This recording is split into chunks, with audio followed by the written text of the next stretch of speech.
जय हिंद। आज के इस वीडियो में मैं आप सबको करवाने वाला हूं पिछले 6 मंथ्स के करंट अफेयर के टॉप 1000 क्वेश्चन सीरीज का पार्ट 9। तो चलिए स्टार्ट करते हैं।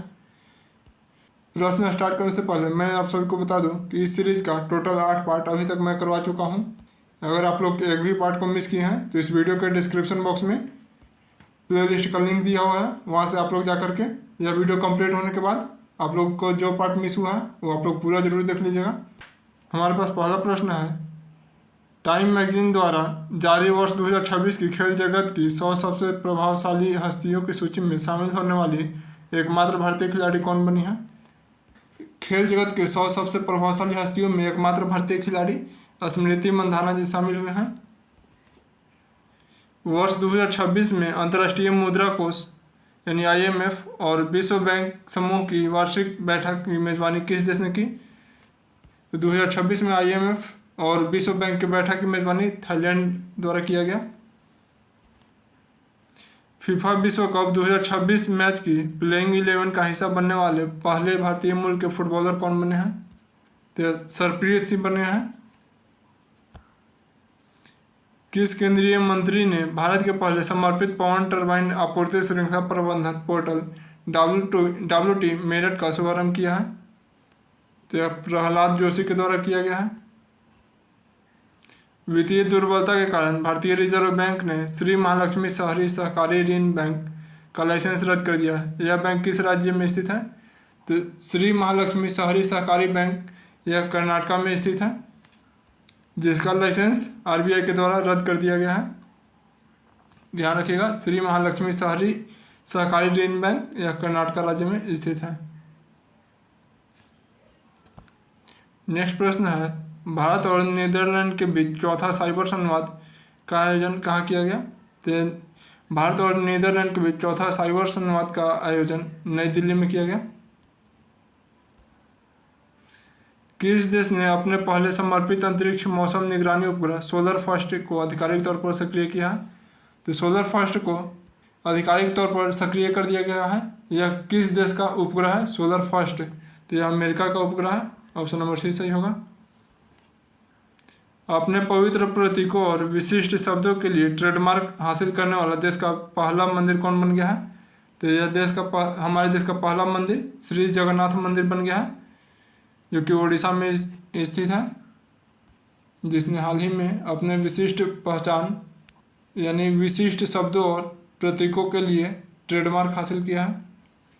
नेक्स्ट प्रश्न है, सुजलान एनर्जी द्वारा भारत का सबसे ऊंचा और सबसे शक्तिशाली पवन टरबाइन किस राज्य में स्थापित किया गया? तो यह कर्नाटक में स्थापित किया गया। और किसके द्वारा स्थापित किया गया? तो सुजलान एनर्जी के द्वारा। नेक्स्ट प्रश्न है, किस यूरोपीय देश की आधिकारिक यात्रा करने वाले PM नरेंद्र मोदी पहले भारतीय प्रधानमंत्री बन गए हैं? तो स्लोवाकिया के यात्रा करने वाले भारत के पहले प्रधानमंत्री PM नरेंद्र मोदी बन गए हैं, जिसने स्लोवाकिया का यात्रा किया। नेक्स्ट प्रश्न है, किस देश के वैज्ञानिकों ने बिना बिजली और कंप्रेसर के काम करने वाले नेस्कॉड नामक एक अभिनव पैसिव कूलिंग तकनीक विकसित किया है? तो यह सऊदी अरब के वैज्ञानिकों द्वारा विकसित किया गया है। नेस्कॉड नामक पैसिव कूलिंग तकनीक विकसित की गई। 2026 में USA में किस भारतीय मूल के वैज्ञानिक को यूनिवर्सिटी इनोवेटर अवार्ड से सम्मानित किया गया? तो यह डॉक्टर शेखर सुमन बोरा को सम्मानित किया गया है यूनिवर्सिटी इनोवेटर अवार्ड 2026 में। भारत में प्रतिवर्ष राष्ट्रीय डेंगू दिवस कब मनाया जाता है? तो भारत में प्रतिवर्ष राष्ट्रीय डेंगू दिवस 16 मई को मनाया जाता है। विश्व स्वास्थ्य संगठन ने कहाँ इबोला के प्रकोप को अंतर्राष्ट्रीय सार्वजनिक स्वास्थ्य आपातकाल घोषित किया है? तो यह कांगो लोकतांत्रिक गणराज्य और युगांडा में इबोला के प्रकोप को अंतर्राष्ट्रीय सार्वजनिक स्वास्थ्य आपातकाल घोषित किया गया विश्व स्वास्थ्य संगठन द्वारा, WHO के द्वारा। भारत सरकार द्वारा जारी कृषि को पोषण और स्वास्थ्य से जोड़ने के लिए कौन सी नई पहल शुरू की गई? तो सेहत मिशन को शुरू किया गया कृषि को पोषण और स्वास्थ्य से जोड़ने के लिए। पारंपरिक पंजाथ नाग उत्सव किस राज्य या केंद्र शासित प्रदेश में मनाया गया? तो यह पंजाथ नाग यह जम्मू कश्मीर में मनाया गया। हाल ही में किस देश के रॉबर्ट भिक्षु गावी ने बौद्ध दीक्षा ली है? तो यह किस देश का रॉबर्ट भिक्षु है? पहले तो इसका नाम याद रखिएगा कि क्या है। तो गावी नाम है रॉबर्ट भिक्षु का, जिसने बौद्ध दीक्षा ली है। और यह किस देश का है? तो यह दक्षिणी कोरिया का है। यह क्वेश्चन ऐसे भी पूछ सकता है कि दक्षिण कोरिया का कौन सा रॉबर्ट भिक्षु जिसने बौद्ध दीक्षा ली है? तो गावी। 11वें हेड्स ऑफ मिशन सम्मेलन का आयोजन कहाँ किया गया? इसका आयोजन नई दिल्ली में किया गया। 11वें हेड्स ऑफ मिशन सम्मेलन का आयोजन नई दिल्ली में हुआ। भारत की पहली एकीकृत carbon capture utilization and storage field प्रयोगशाला सुविधा किस संस्थान में स्थापित किया गया? तो यह स्थापित की गई तो यह भारतीय प्रौद्योगिकी संस्थान यानी IIT बॉम्बे में स्थापित किया गया। भारत का पहला एकीकृत carbon capture utilization and storage field प्रयोगशाला सुविधा। नेशनल AI डॉक्टर्स मिशन किस शहर में लॉन्च किया गया? तो नई दिल्ली में लॉन्च किया गया नेशनल AI डॉक्टर्स मिशन। किस देश के प्रधानमंत्री कीर स्टारमर ने राजनीतिक दबाव के बाद अपने पद से इस्तीफा देने की घोषणा की? अभी इस्तीफा दे भी चुके हैं। तो ब्रिटेन UK के PM पद से इस्तीफा दिए हैं। अभी हाल ही में नया UK के PM कौन बने हैं? आप लोगों को कमेंट करके बताना, देखते हैं कितने को याद है। अभी वीडियो को पॉज कीजिए, रोकिए अभी वीडियो को और कमेंट जल्दी कीजिए कौन नए PM बने हैं ब्रिटेन के। आई होप आप लोग आंसर दे दिए होंगे। वैसे मैं बता दे रहा हूँ जिनका सही होगा आप लोग ज़रूर बताइएगा कि कौन कौन सही बताए थे। अभी वर्तमान में जो नए PM बने हैं ब्रिटेन के वो एंडी बर्नहैम हैं। ध्यान रखिएगा कौन है? एंडी बर्नहैम, जो कि ब्रिटेन के नए प्रधानमंत्री बने। चलते हैं हम नेक्स्ट प्रश्न की ओर। केंद्र सरकार ने भारत के सॉलिसिटर जनरल पद पर 3 साल के लिए किसे पुनः नियुक्त किया है? तो तुषार मेहता को 3 साल के लिए पुनः नियुक्त किया गया है भारत के सॉलिसिटर जनरल के पद पर।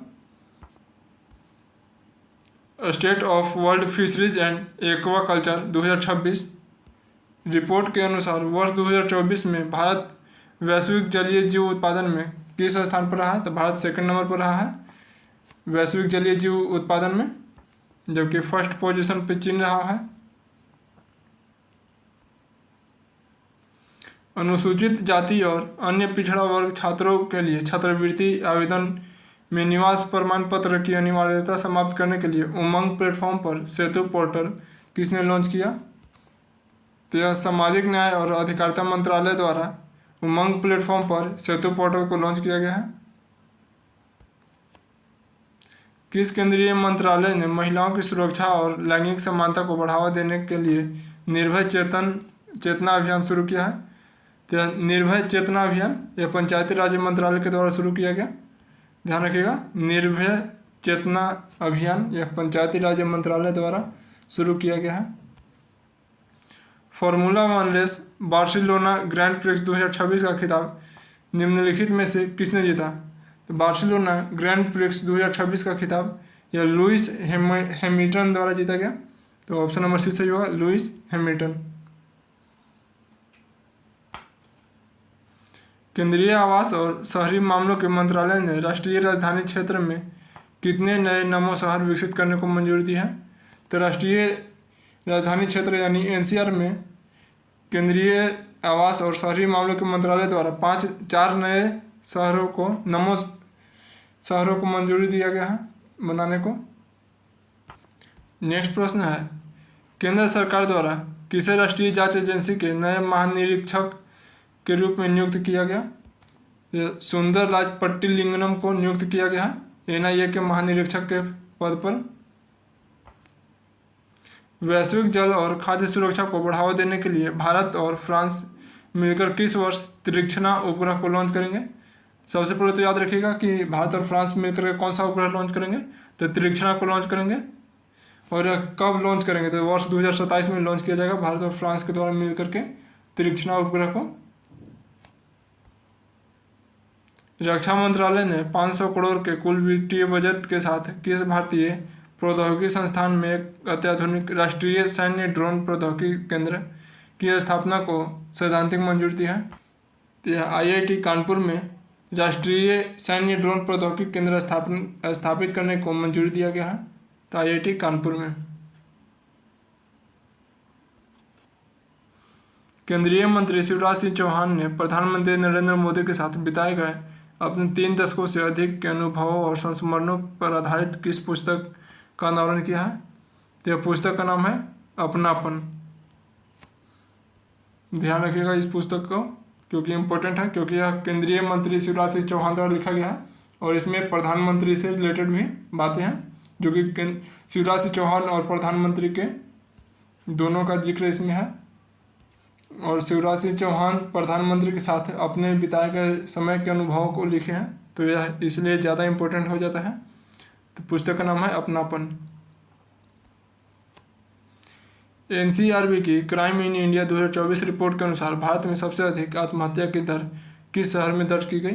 तो आत्महत्या की दर बेंगलुरु में दर्ज किया गया, जबकि सिर्फ आत्महत्या पूछेगा कि सबसे अधिक आत्महत्या कहाँ दर्ज किया गया, तो यह नई दिल्ली में सबसे अधिक आत्महत्या दर्ज किया गया, जबकि आत्महत्या की दर में बेंगलुरु हो जाएगा। दोनों में कन्फ्यूजन नहीं होइएगा। चलते हम नेक्स्ट प्रश्न की ओर। नेस्कोड कूलिंग तकनीक किस देश के वैज्ञानिकों ने विकसित की है? तो नेस्कोड कूलिंग तकनीक यह सऊदी अरब के वैज्ञानिकों द्वारा विकसित किया गया। भारत का पहला स्पेस टेक यूनिकॉर्न बनने का गौरव किस कंपनी ने हासिल किया है? तो भारत का पहला स्पेस टेक यूनिकॉर्न या स्काईरूट एरोस्पेस बन गया है, जो कि यह भारत का पहला कोई स्पेस टेक यूनिकॉर्न कंपनी बना है, स्काईरूट एरोस्पेस। वर्ष 2026 में वैश्विक स्तर पर विश्व प्रवासी पक्षी दिवस का पहला चरण किस तिथि को मनाया गया? तो विश्व प्रवासी पक्षी दिवस के पहला चरण यह 9 मई को मनाया गया। ऑप्शन नंबर बी सही होगा। नेक्स्ट प्रश्न है, हाल ही में किस नेपाली पर्वतारोही ने 32 बार माउंट एवरेस्ट पर चढ़कर 32वीं बार माउंट एवरेस्ट पर चढ़ाई कर अपना ही रिकॉर्ड तोड़ दिया है? तो यह कामी रीता शेरपा द्वारा अपना ही खुद का ही रिकॉर्ड तोड़ दिया गया है। यह 32वीं बार माउंट एवरेस्ट पर चढ़ करके नया रिकॉर्ड बनाया और पिछला रिकॉर्ड भी इन्हीं के नाम पर था। किस राज्य ने बेंगलुरु में भारत का पहला राज्य नेतृत्व वाला centre of excellence for space technology launch किया है? तो कर्नाटका द्वारा लॉन्च किया गया है। गर्भवती महिलाओं की प्रसव और नवजात शिशु की देखभाल प्रणाली को एकीकृत और डिजिटल रूप से मॉनिटर करने के लिए किस मंत्रालय ने जननी प्लेटफॉर्म को लॉन्च किया है? याद रखिएगा, जननी प्लेटफॉर्म को किस मंत्रालय द्वारा लॉन्च किया गया?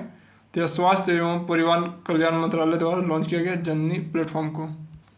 नेक्स्ट प्रश्न है, पहली बार आयोजित होने वाली विश्व योगासन चैंपियनशिप 2026 की मेजबानी भारत का कौन सा शहर कर रहा है? तो विश्व योगासन चैंपियनशिप 2026 का मेजबानी अहमदाबाद गुजरात के द्वारा किया जा रहा है। नेक्स्ट प्रश्न है, राष्ट्रीय राजमार्ग के किनारे बसे ग्रामीण समुदायों की महिलाओं को सशक्त बनाने के लिए प्रोजेक्ट सक्षम किस संगठन ने शुरू किया है?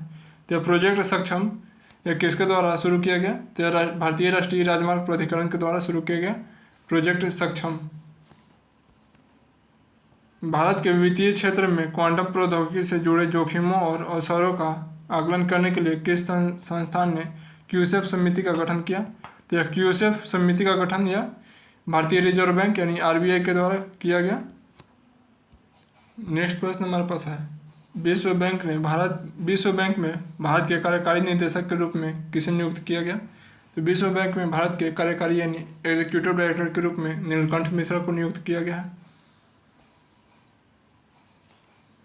भारत के अहमदाबाद में आयोजित होने वाले राष्ट्रमंडल खेलों 2023 में पहली बार किस स्वदेशी खेल को आधिकारिक खेल के रूप में शामिल करने की घोषणा की गई है? तो योगासन को शामिल करने की घोषणा की गई है। जून 2026 में गुजरात पुलिस द्वारा अवैध बांग्लादेशी प्रवासियों को पकड़ने के लिए चलाए गए अभियान का नाम क्या है? तो ये ऑपरेशन डेल्टा हंट चलाया गया है गुजरात पुलिस के द्वारा अवैध बांग्लादेशियों को पकड़ने के लिए। विश्व की सबसे लंबी दूरी की रोबोटिक टेली हार्ट सर्जरी करने वाले भारतीय मूल के सर्जन कौन है? तो ये डॉक्टर सुधीर श्रीवास्तव हैं, जो कि विश्व की सबसे लंबी दूरी की रोबोटिक टेली हार्ट सर्जरी की हैं। रेड बैलून एरोस्पेस द्वारा लॉन्च किया गया भारत का पहला स्वदेशी सुपर प्रेशर बैलून का नाम क्या है? तो भारत भारत के पहले स्वदेशी सुपर प्रेशर बैलून का नाम विस्टा है, जिसे रेड बैलून एरोस्पेस द्वारा लॉन्च किया गया। मिशन साना के तहत भारत का पहला स्वदेशी सुपर प्रेशर बैलून को कहाँ से लॉन्च किया गया? सबसे पहले तो बैलून का नाम क्या है? तो बैलून का नाम पीछे ही बताया, विस्टा।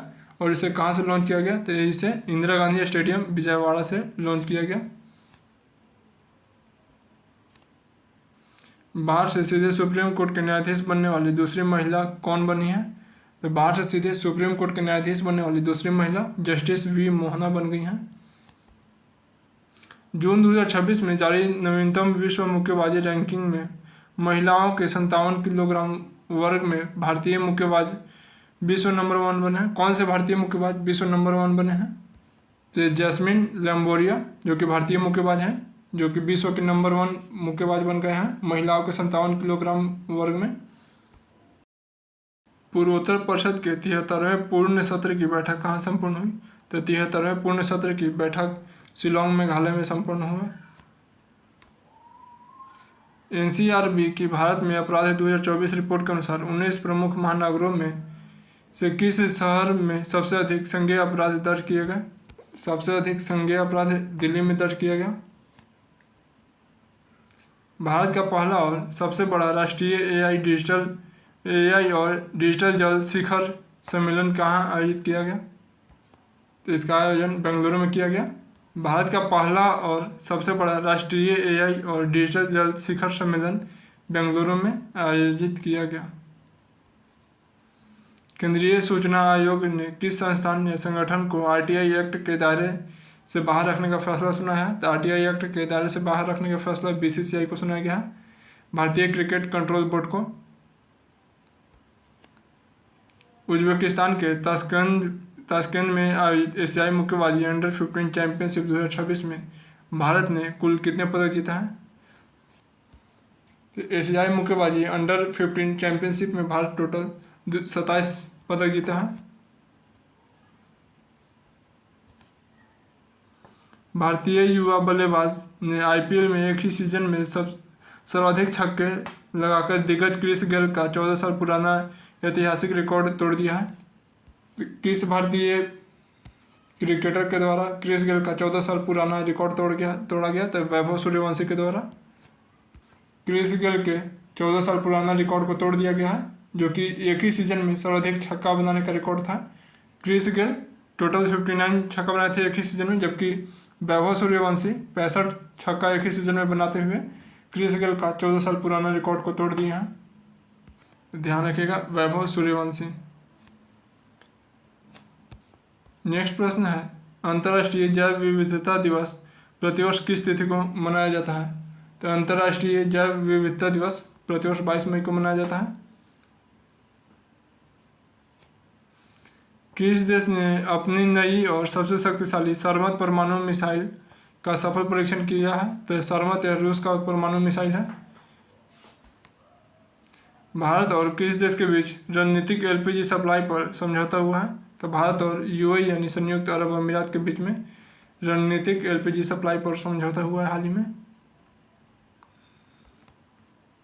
किस अंतरिक्ष एजेंसी ने चंद्रमा पर एक अस्थायी बेस कैंप बनाने के लिए $20 अरब की 3 चरणीय योजना का अनावरण किया है? तो चंद्रमा पर एक अस्थायी बेस कैंप बनाने के लिए किस अंतरिक्ष एजेंसी के द्वारा 3 चरणीय योजना का अनावरण किया गया? तो यह नासा के द्वारा अनावरण किया गया, जो कि अमेरिका का अंतरिक्ष एजेंसी है। भारत की पहली space tech unicorn company Skyroot aerospace का मुख्यालय कहाँ स्थित है? ध्यान रखिएगा, स्काईरूट एरोस्पेस यह भारत का पहला स्पेस टेक यूनिकॉर्न कंपनी है और इसका मुख्यालय कहाँ है? तो इसका मुख्यालय हैदराबाद में है। स्काईरूट एरोस्पेस का मुख्यालय ऑप्शन नंबर 20 सही होगा। इसमें दोनों याद रखिएगा, भारत का पहला स्पेस टेक यूनिकॉर्न कंपनी कौन सा है? तो स्काईरूट एरोस्पेस। और इसका मुख्यालय कहाँ है? तो मुख्यालय हैदराबाद में स्थित है स्काईरूट एरोस्पेस का। पूर्व राष्ट्रीय कप्तान तमीम इकबाल को किस देश के क्रिकेट बोर्ड का अध्यक्ष चुना गया है? तो बांग्लादेश क्रिकेट बोर्ड के अध्यक्ष तमीम इकबाल को चुना गया। किस राज्य ने सिविल सेवा प्रारंभिक परीक्षा उत्तीर्ण करने वाली महिला अभ्यर्थियों को वित्तीय सहायता देने की घोषणा की है? ये बिहार राज्य सरकार द्वारा घोषणा किया गया है। ईरान के इस्लामिक रेवोल्यूशनरी गार्ड कॉर्प्स ने इजरायली सैन्य ठिकानों पर हमला करने के लिए किस सैन्य ऑपरेशन की घोषणा की है? तो हाल ही में ऑपरेशन नसर का घोषणा किया गया था। IRGC के द्वारा इजरायली सैन्य ठिकानों पर हमला करने के लिए ऑपरेशन नसर का घोषणा हाल ही में हुआ था। मुंबई में आयोजित FE वेस्ट बैंक्स अवार्ड 2026 में किसे प्रतिष्ठित बैंकर ऑफ द ईयर पुरस्कार से सम्मानित किया गया? तो बैंकर ऑफ द ईयर से के सत्यनारायण राजू को सम्मानित किया गया। नेक्स्ट प्रश्न हमारे पास है, लगभग 20,000 किलोमीटर दूर बैठे मरीज की दुनिया की सबसे लंबी दूरी की रोबोटिक कार्डियल टेलीसर्जरी यानी हार्ट सर्जरी करने वाला विश्व रिकॉर्ड किस भारतीय डॉक्टर ने बनाया है? तो यह डॉक्टर सुधीर श्रीवास्तव के द्वारा बनाया गया। विश्व के सबसे लंबी दूरी की रोबोटिक कार्डियल टेलीसर्जरी करने का रिकॉर्ड।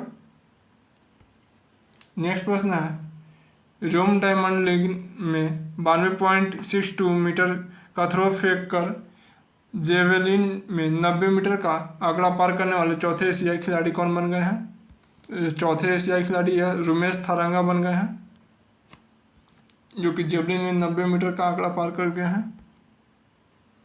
किसे सर्वसम्मति से भारतीय विद्या भवन का नया अध्यक्ष चुना गया है?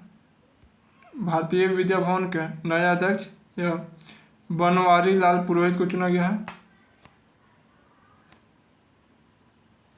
बहुचर्चित संस्मरण memoir view from the east wing a memoir के लेखिका कौन है? संस्मरण view from the east wing a memoir के लेखिका कौन है?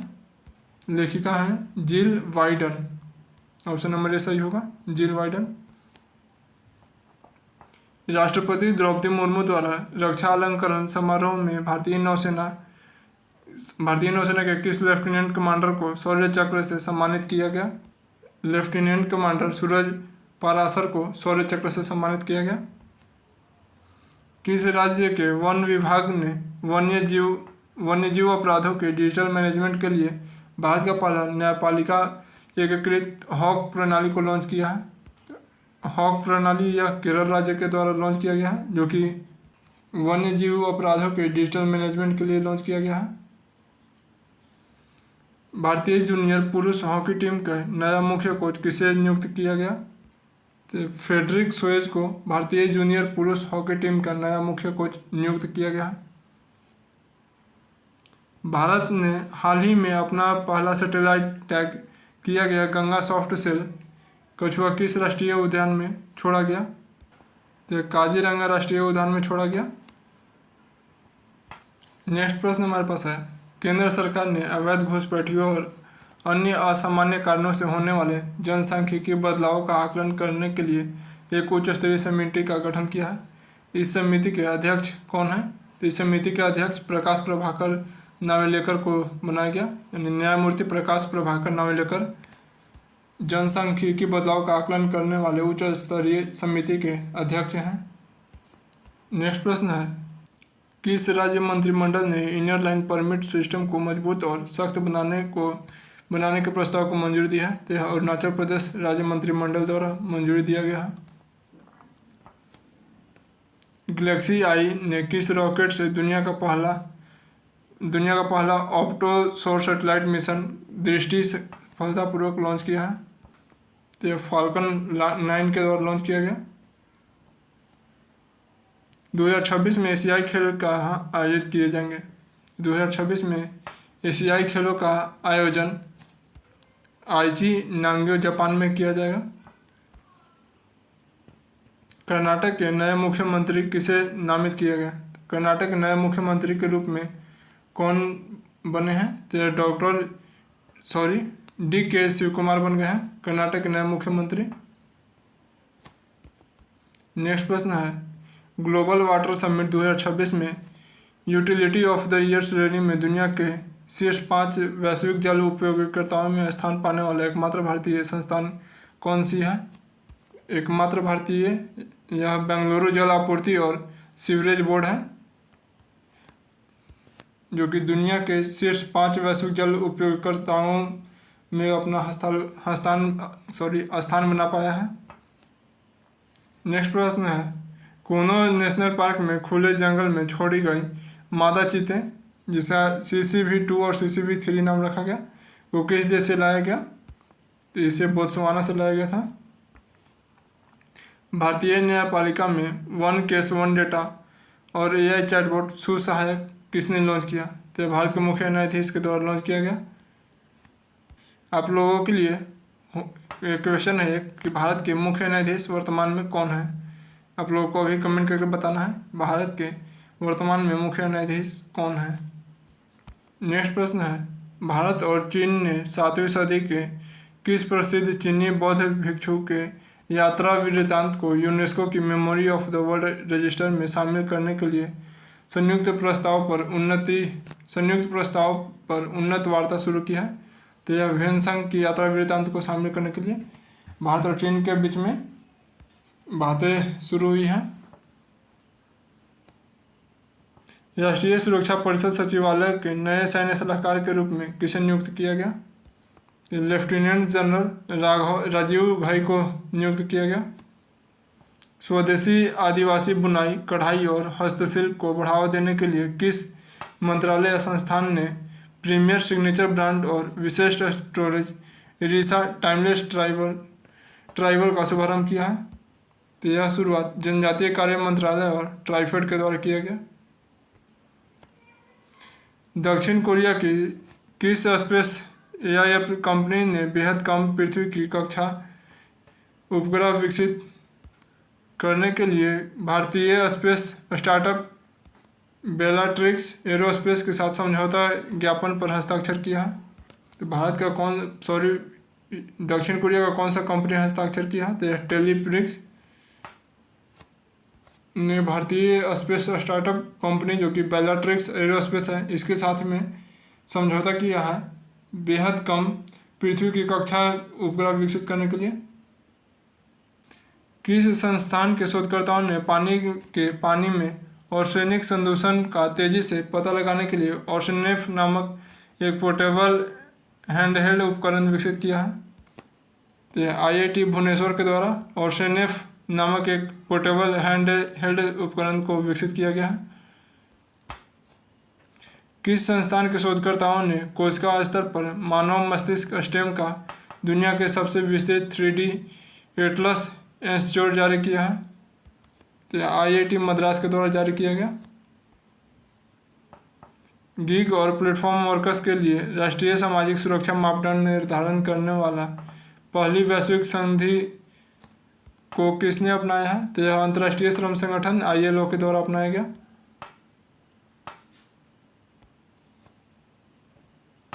केंद्र सरकार द्वारा भारतीय बीमा विनियामक और विकास प्राधिकरण के नए पूर्वकालिक सदस्य के रूप में किसे नियुक्त किया गया? तो दिनेश पंत को नियुक्त किया गया है। उपराष्ट्रपति CP राधाकृष्णन द्वारा विमोचित की गई पुस्तक अख्तियार द यूनिफायर के लेखक कौन है? तो पुस्तक अख्तियार द यूनिफायर के लेखक सम्मा भट्ट और M.N. सुधा है। तो सम्मा भट्ट ऑप्शन नंबर B सही होगा। सम्मा भट्ट और डॉक्टर M.N. सुधा है पुस्तक अख्तियार द यूनिफायर के लेखक।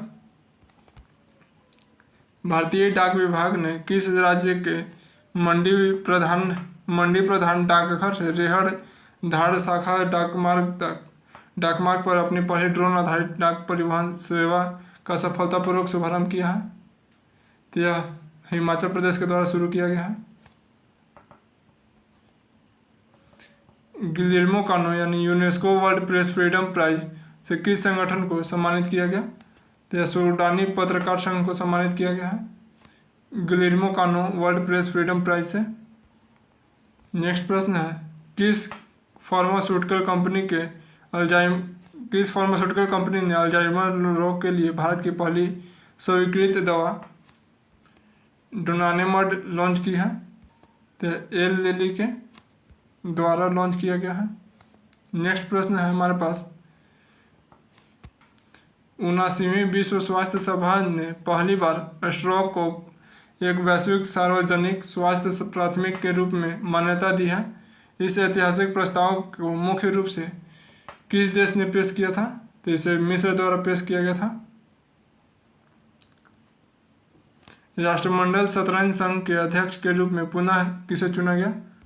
तो फिर से पुनः भारत सिंह चौहान को राष्ट्रमंडल शतरंज संघ के अध्यक्ष के रूप में चुना गया। सेनेगल के नए प्रधानमंत्री के रूप में किसे नियुक्त किया गया? तो सेनेगल के नए प्रधानमंत्री के रूप में अहमदो अल अमीनो लो नियुक्त हुए हैं। मध्य प्रदेश उच्च न्यायालय ने किस स्थान पर स्थित भोजशाला परिसर को हिंदू मंदिर घोषित किया है? तो धार में स्थित भोजशाला मंदिर को मध्य प्रदेश हाईकोर्ट द्वारा हिंदू मंदिर परिसर घोषित किया गया है। नीदरलैंड्स द्वारा हाल ही में भारत को लौटाए गए ऐतिहासिक अनुमंगलम ताम्रपत्र किस प्राचीन भारतीय राजवंश से संबंधित है? तो चोल राजवंश से संबंधित है अनुमंगलम ताम्रपत्र। किस भारतीय प्रौद्योगिकी संस्थान ने अमेरिका के कैलिफोर्निया में डीप टेक स्टार्टअप्स को बढ़ावा देने के लिए अपना पहला अंतर्राष्ट्रीय सेंटर लॉन्च किया है? तो IIT मद्रास के द्वारा अपना पहला डीप टेक स्टार्टअप्स को बढ़ावा देने के लिए अंतर्राष्ट्रीय सेंटर लॉन्च किया गया है, जो कि अमेरिका के कैलिफोर्निया में लॉन्च किया गया IIT मद्रास के द्वारा। आधिकारिक तौर पर इराक के नए प्रधानमंत्री के रूप में किसने शपथ ली? तो इराक के नए प्रधानमंत्री के रूप में अली खालिद कादिम अल जैदी प्रधानमंत्री के शपथ लिए हैं। भारत के पहले अंतर्राष्ट्रीय नेत्र विज्ञान अनुसंधान सम्मेलन का उद्घाटन किसने किया? तो रक्षा मंत्री राजनाथ सिंह द्वारा भारत के पहले अंतर्राष्ट्रीय नेत्र विज्ञान अनुसंधान सम्मेलन का उद्घाटन किया गया। यहाँ पर हमारा टॉप 1000 करंट अफेयर्स सीरीज के पार्ट 9 कंप्लीट होते हैं। आई होप आप लोगों को यह वीडियो पसंद आएगा। अगर पसंद आए तो लाइक कीजिए, चैनल को सब्सक्राइब कीजिए ताकि आने वाले सारे वीडियो का नोटिफिकेशन आपको सबसे पहले पहुँचे। अगर आप लोग इस सीरीज़ का एक भी वीडियो मिस किए हैं तो आप लोग अब सबसे पहले जा करके जो मिस किए हैं उसे आप लोग देखिए, और जो लोग नए हैं तो वो लोग डिस्क्रिप्शन बॉक्स में इस वीडियो का प्लेलिस्ट का लिंक दिया हुआ है, आप लोग प्लेलिस्ट पर जा करके पार्ट 1 से लेकर के पूरा पार्ट तक देख लीजिए। और अब एक लास्ट पार्ट सिर्फ आने वाला है जिसमें पूरा टोटल 1000 करंट अफेयर्स का क्वेश्चन कंप्लीट हो जाएंगे। पिछले 6 महीने के करंट अफेयर्स हैं सारे। फिर मिलते हैं नेक्स्ट वीडियो में। Thank you. जय हिंद।